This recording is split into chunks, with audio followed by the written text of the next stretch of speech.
Hello दोस्तों, स्वागत है आपका मेरे यूट्यूब चैनल फैक्ट्स फैक्ट्री में, जहां आज हम पढ़ने वाले हैं फ्लूइड मशीनरी। चैप्टर का नाम है impact of jets and jet propulsion. The liquid comes out in the form of jet from outlet of nozzle, which is fitted to a pipe through which the liquid is flowing under pressure. If some plate, which may be fixed or moving, is placed in the path of the jet, a force is exerted by the jet on the plate. This force is obtained from the Newton's second law of motion or from impulse momentum equation. Thus, impact of jet means the force exerted by the jet on the plane, which may be stationary or moving. तो दोस्तों, हम यहाँ पढ़ रहे हैं कि कैसे पानी का फ्लो एक पाइप में इस तरफ से उस तरफ जाता है और उसके लिए एक नोजल लगाया जाता है और उसमें कितना प्रेशर क्रिएट होता है। इस सब चीज़ों के बारे में हम लोग पढ़ेंगे। In this chapter, the following cases of the impact of jet, the force exerted by the jet on a plate will be considered. तो इसमें हम देखेंगे कि फोर्स किसी रुके हुए प्लेट पर कैसे लगेगा और किसी मूविंग प्लेट पे कैसे लगेगा। तो ये है force exerted by the jet on a stationary plate. First, plate is vertical to the jet, plate is inclined to the jet and plate is curved. तो दोस्तों, फर्स्ट में वर्टिकल को हम समझ सकते हैं कि सीधा खड़ा रहना। प्लेट इज इंक्लाइंड अगर हम देखते हैं तो आप इंक्लाइंड यानी चढ़ाव, और प्लेट इज कर्व्ड यानी कटौती जैसा। Force is exerted by the jet on a moving plate होता है कि प्लेट तो वर्टिकल ही रहेगा मगर प्लेट जो है वो मूविंग होगा, और इसमें भी प्लेट इंक्लाइन और प्लेट कर्व रहेगा। ऐसा तीन केस हम लोग देखेंगे दोनों पार्ट में। अब हम लोग फोर्स जो एक्सर्ट होता है जेट के द्वारा स्टेशनरी वर्टिकल प्लेट पे, उसको कैलकुलेट करने का फॉर्मूला यहाँ देखेंगे। Consider a jet of water coming out from the nozzle and strikes a flat vertical plate as shown in figure 17.1। तो दोस्तों, हम यह देख पा रहे हैं कि एरिया का फॉर्मूला π/4d² लिया गया है। तो जेट जब the jet after striking the plate will move along the plate, but the plate is at right angles to the jet. Hence, the jet after striking will get deflected through 90 degree. Hence, the component of velocity of jet in the direction of jet after striking will be 0. तो jet जो है वो move कर रहा है plate पे, वो 90 degree पे स्ट्राइक करेगा प्लेट पे।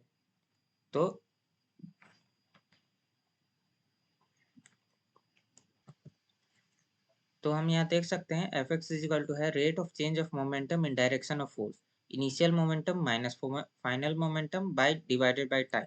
और जब हम इसको कैलकुलेट करते हैं तो हमें मिलता है रो ए वी स्क्वायर।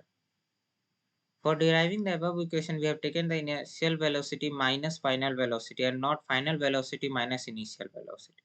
तो दोस्तों, यहाँ पे ये कहना चाह रहा है कि हमने फाइनल में से इनिशियल में से फाइनल को घटाया है, ना कि फाइनल में से इनिशियल को। If the force exerted on this jet is to be calculated, then final minus initial velocity is taken.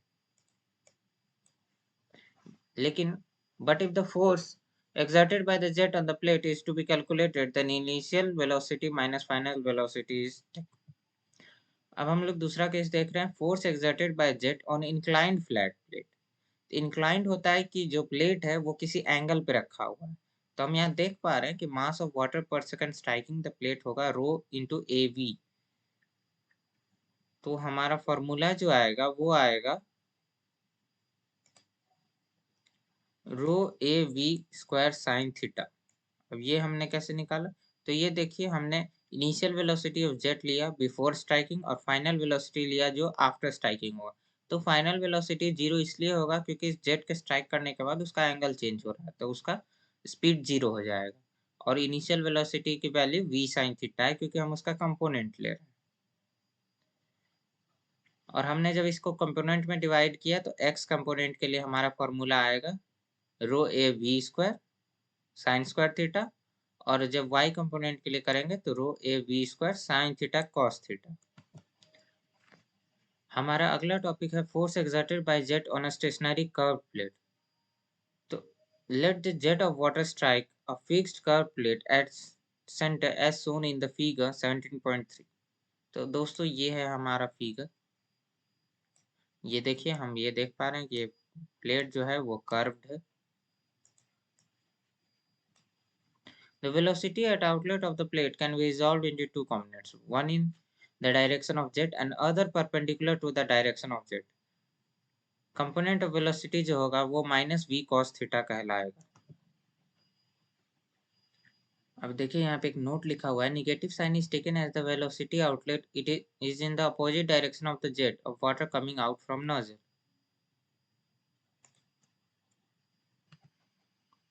Component of velocity perpendicular to the jet v sin theta है।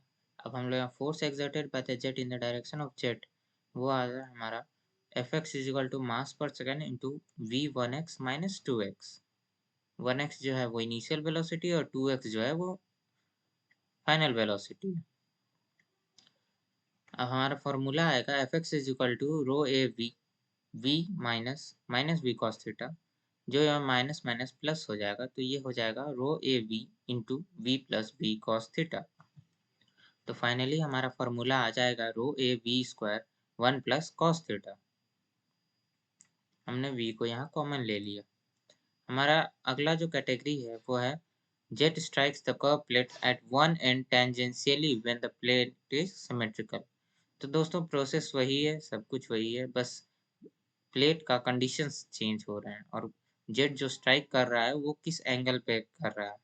तो यहाँ पे आप देख सकते हैं, आपने पढ़ा होगा कि सर्कल में टेंजेंट ड्रॉ करते हैं, तो उसी तरह से जेट भी जो है आप यहाँ देख सकते हैं, जेट जो है इस कर्व्ड प्लेट पर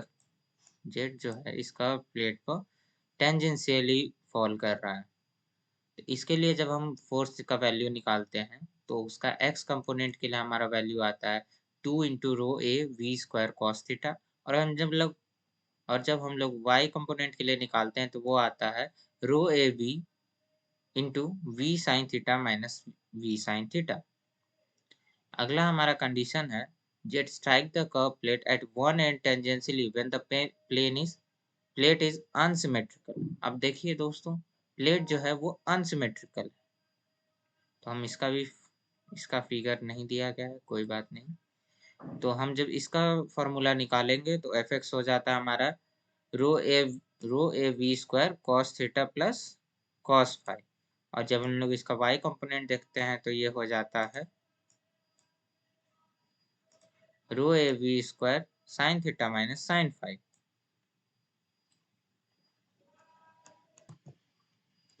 तो दोस्तों अब हमारे न्यूमेरिकल्स दिए गए हैं, इस बुक का मैं पीडीएफ इस वीडियो के लास्ट में आपके लिए अपलोड कर दूंगा, डिस्क्रिप्शन में इसका लिंक दिया रहेगा, आप उसको ज़रूर देखें और ये न्यूमेरिकल्स आप ज़रूर सॉल्व करें। अब हम लोग नेक्स्ट टॉपिक पे चलते हैं और हमारा नेक्स्ट टॉपिक है force exerted by jet on a hinged plate. Consider a jet of water striking a vertical plate at the center which is hinged at O। अब देखिए दोस्तों, ये हिंज्ड का मतलब होता है एक साइड से फिक्स। तो देखिए दोस्तों, यहाँ पे ये जो प्लेट है ये एक साइड से यहाँ पर फिक्स है। Due to the force exerted by jet on the plate will swing through some angle about the hinge as shown in figure. दोस्तों आपने पेंडुलम देखा होगा, पेंडुलम भी ऐसे ही झूलता है, उसी तरह से ये प्लेट भी जो है वो कुछ एंगल यहाँ से डेविएट करेगा, फिर यहाँ वापस आएगा, फिर डेविएट करेगा, फिर वापस आएगा। तो इसके लिए जब अब देखिए दोस्तों, अब यहाँ पे हम लोग फोटो को थोड़ा डिस्क्रिप्शन में देखते हैं, थोड़ा साइज छोटा हो जाएगा। The dotted line show the position of the plate before the jet strikes on the plate. The point A on the plate will be A dash after the jet strikes the plate. तो देखिए दोस्तों, ये ए point था जब plate सीधा था, और ये ए डैश पॉइंट है जब प्लेट हवा में झूला है, उसके बाद जेट जो स्ट्राइक किया है। When the plate is in equilibrium after the jet strikes the plate, the moment of all the forces about the hinge must be zero. Two forces are acting on the plate. They are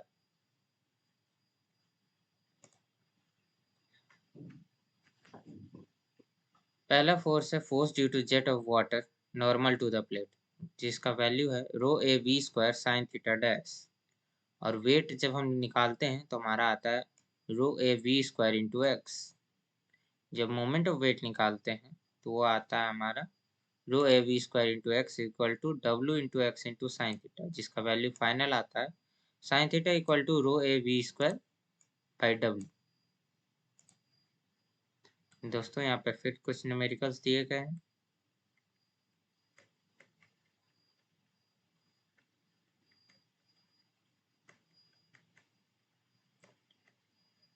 अब हमारा अगला topic है force exerted by jet on moving plates. तो दोस्तों शुरू से अभी तक हम फर्स्ट पार्ट पे डील कर रहे थे। तो दोस्तों हमने ये देखा था यहाँ पर कि हमारे पास दो केस है। अब हम लोग इस दो सेकंड को इसको पढ़ने वाले हैं, force exerted by jet on a moving plate. ये देख सकते हैं आप लोग, ये फर्स्ट पेज में दिया हुआ है। तो दोस्तों हमारा अगला टॉपिक है force exerted by jet on moving plates. ये देख सकते हैं, force exerted by jet on a moving plate. इसके ये फॉलोइंग केसेस हैं। Flat vertical plate moving in the direction of jet and away from the jet. Inclined plate moving in the direction of jet. और तीसरा है curved plate moving in the direction of jet और in horizontal direction. तो हमारा first topic यहाँ पे आ जाएगा, force on flat vertical plate moving in the direction of jet. Figure 17.10 shows a jet of water striking on a flat vertical plate moving with a uniform velocity away from jet. तो ये दोस्तों हमारा figure 17.जेट है, jet striking a flat vertical moving plate. इसका कहने का मतलब है कि जेट जो है वो आराम से ऐसे आ रहा है, मगर ये जो प्लेट है, प्लेट इस तरह से मोशन दोनों साइड कर रहा है। In this case, the jet does not strike the plate with a velocity v, but it strikes with a relative velocity which is equal to the absolute velocity of jet of water minus the velocity of plate. तो हम लोग यहाँ पे velocity यहाँ calculate करेंगे तो जो हमारा फाइनल माइनस इनिशियल आएगा।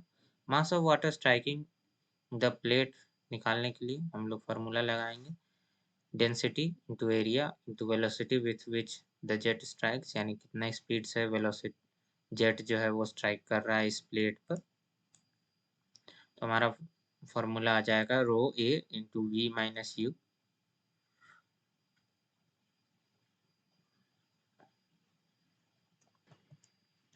In this case, the work will be done by the jet on the plate as plate is moving. For stationary plates, the work done is 0. तो वर्क डन पर second जब हम लोग निकालते हैं तो ये आता है value force into distance in the direction of force in by time. तो ये हो जाएगा एफ एक्स इंटू यू, जिसका वैल्यू हम लोग को आ रहा है rho A V minus you का स्क्वायर इंटू यू। अब इक्वेशन में value of rho of water यानी कि डेंसिटी ऑफ वाटर है जो कि 1000 kg पर मीटर क्यूब होता है, ये कॉमन फैक्ट है। द वर्क डन विल जो आएगा वो न्यूटन मीटर पर सेकेंड में आएगा, इसका साइंटिफिक यूनिट ये जाएगा जिसको हम लोग वाट भी कहते हैं। हमारा अगला टॉपिक है force on the inclined plate moving in the direction of jet. Let a jet of water strikes an inclined plane which is moving with a uniform velocity in the direction of jet as shown. तो दोस्तों हम यहाँ देख पा रहे हैं कि हमारा जेट जो है वो स्ट्राइक कर रहा है एक इंक्लाइंड प्लेन पे, और इंक्लाइंड प्लेन जो है वो मूव कर रहा है वर्टिकली अप एंड डाउन। तो यहाँ पे जब इसका फोर्स का वैल्यू हम लोग निकालेंगे तो ये आएगा rho A into V minus U sine theta minus 0, जिसका टोटल वैल्यू आ रहा है हमारा rho A into V minus you का स्क्वायर साइन थीटा। तो work per second by the jet on the plate हमारा वैल्यू आ रहा है rho A V minus you का square into U sine square theta newton per metre per second. और जब हम लोग फोर्स का वैल्यू निकालेंगे तो वो होगा कंपोनेंट्स में रो ए वी माइनस यू का स्क्वायर, ये पूरा एक रहेगा, और एक्स कंपोनेंट में हमारा आएगा साइन स्क्वायर थीटा और वाई कंपोनेंट में आएगा साइन थीटा कॉस थीटा। आगे न्यूमेरिकल्स है दोस्तों, हम आगे बढ़ेंगे। हमारा अगला टॉपिक है force on the curve plate. force on the curved plate when the plate is moving in the direction of jet. Let jet of water strikes on the curved plate at the center of plate which is moving with a uniform velocity in the direction of jet. तो आप लोग देख सकते हैं कि जैसा आपने चम्मच देखा होगा उस तरह से ये प्लेट जो है वो कर्व है, जेट जो है वो वर्टिकली यहाँ पे स्ट्राइक कर रहा है, मगर ये जो प्लेट जो है प्लेट भी जेट के डायरेक्शन में मूव कर रहा है। अभी तक हमारा प्लेट जो था वो वर्टिकली मूव कर रहा था, आपने देखा होगा, ध्यान दिया होगा, वर्टिकल। और अब जो हमारा प्लेट है वो हॉरिजॉन्टली मूव कर रहा है। तो इसमें हमारे कुछ कंडीशंस चेंज होंगे। रिलेटिव वेलोसिटी जब हम लोग निकालेंगे तो वो v माइनस यू आएगा। अगर प्लेट स्मूथ है और loss of energy impact of jet के कारण है तो वो 0 हो जाएगा। तो कंपोनेंट ऑफ वेलोसिटी जब हम लोग निकालेंगे तो वो आएगा minus v minus U cos theta. अब negative sign is taken as the outlet, the component is in the opposite direction of the jet.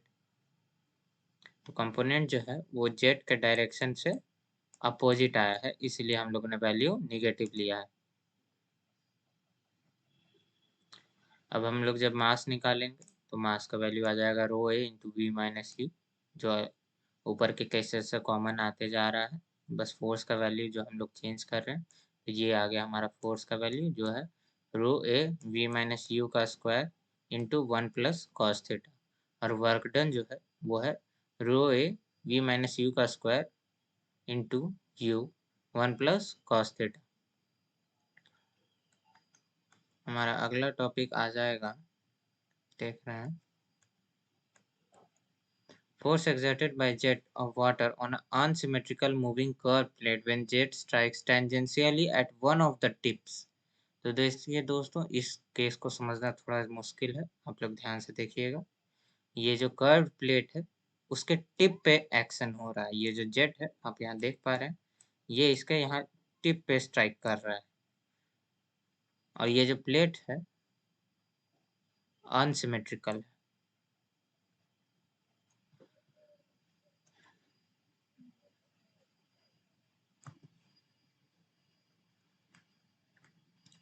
तो ये आप देख सकते हैं हमारा दो ट्रायंगल बना है EGH और BCD। इसके कारण अनसिमेट्रिकल कर्व प्लेट होने के कारण जेट जब निकल रहा है तो वो दो ट्रायंगल्स बना रहा है, एक है EGH, दूसरा है BCD।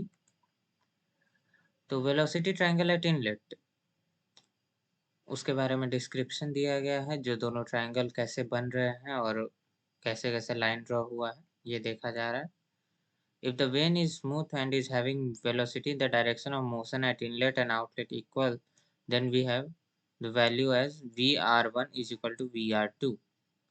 Now mass of water striking vane per second is rho A VR1. तो work done per unit weight of fluid striking per second हो जाता है हमारा 1/g VW1 plus minus VW2 into U newton metre per newton. अब हमारा तीसरा condition है efficiency of jet. Efficiency निकालने के लिए हम लोग आउटपुट बाय इनपुट करते हैं, तो हमारा फॉर्मूला आ जाता है rho A V R1 into VW1 plus minus VW2 into U by 1/2 mv1 square.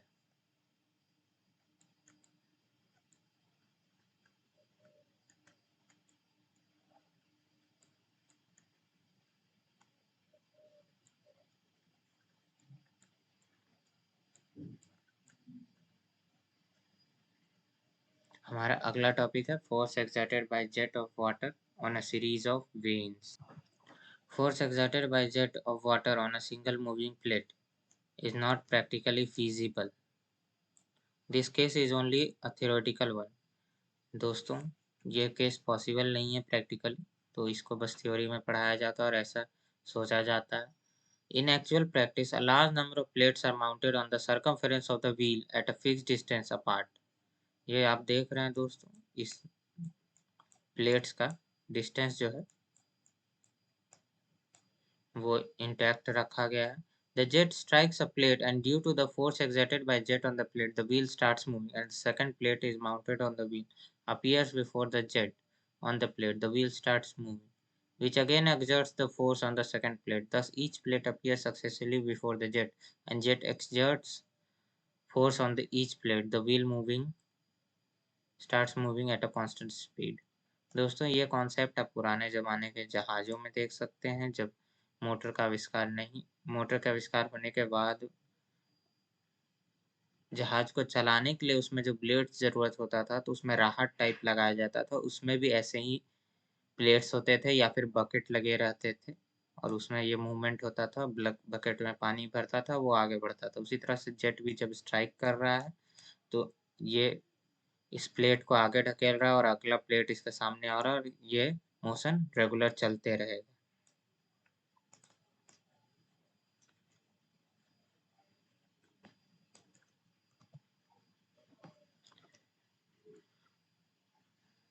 अब दोस्तों हम जब यहाँ पे फोर्स का वैल्यू निकालेंगे तो ये आ रहा है rho A V into V minus you.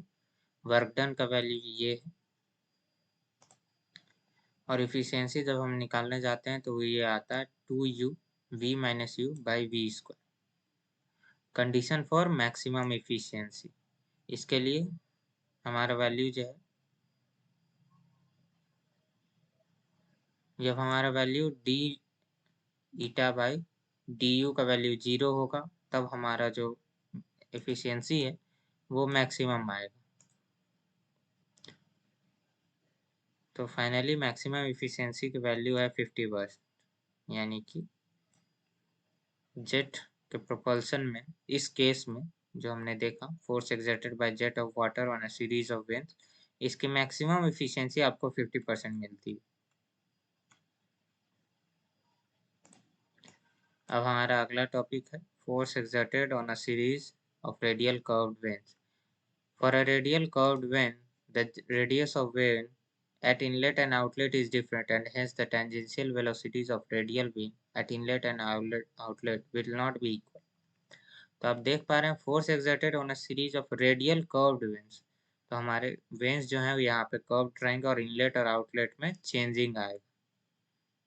तो देखिए ये रहा हमारा व्हील, ये हमारा कर्व है, हर वेन का कर्व अलग अलग है।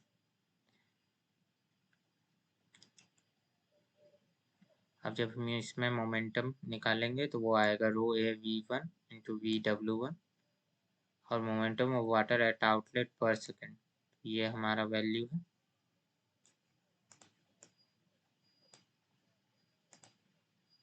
Angular momentum per second at outlet जो आ रहा है हमारा माइनस रो ए V one into V W two into R.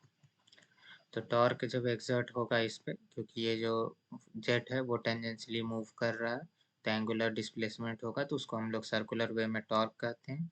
तो ये वैल्यू हमारा आ जाएगा रो ए V one V W one into R one plus V W two R two. अब work done per second on the wheel जब निकालेंगे तो आएगा रो ए V one V W one U one plus V W two U two. अगर angle beta जो है वो obtuse angle है तो वर्क डन पर सेकेंड जो निकालें हम लोग वो आएगा rho A V one V W one U one minus V W two U two. General expression for the work done जो आएगा वो ये आएगा, और अगर हम लोग बीटा 90 डिग्री रखते हैं तो हमारा वैल्यू आएगा rho A V one V W one U one. Efficiency of radial curved vane जब हम लोग निकालेंगे तो हमारा ये फॉर्मूला आएगा 2 into V W one U one plus minus V W two U two by V one square.